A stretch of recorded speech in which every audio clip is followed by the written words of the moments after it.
In these images, I used the same 3 elements in all 3 images. I used the black leather-looking Bible from the 1960s, the CDV of this young boy, and a caramel amber-colored velvet piece of fabric that had tassels on the edge of it.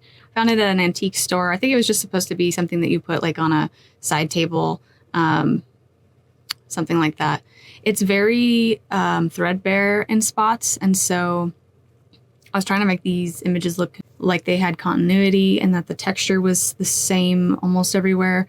But in some spots, they're totally gone. But I don't know if you can see that in these 3 images in particular, because I've used this same velvet piece for a couple other images. And the next one is the Bible laying on its side, and we are photographing it at a diagonal. And then having the image only partially peeking out.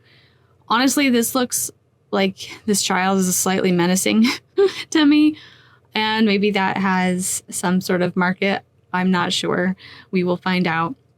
But what I like about this in particular is that you can now see that this black leather looking bound Bible has red pages, and that's like introducing just another color into this situation.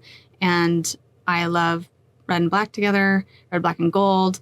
So everything in this image feels like really good and balanced as far as color goes. And then the next image is actually a vertical shot of the Bible standing up and with the child's picture peeking out. We still have the same background, the velvet fabric, and we're still focusing on the child's face being partially obscured, and we still see the red pages.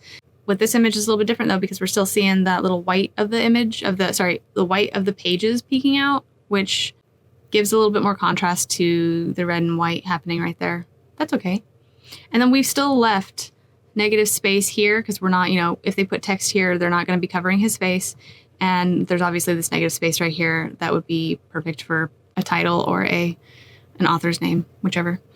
So this is the 3 images that are quite similar, and they are available at Arcangel Images if you're interested in licensing them.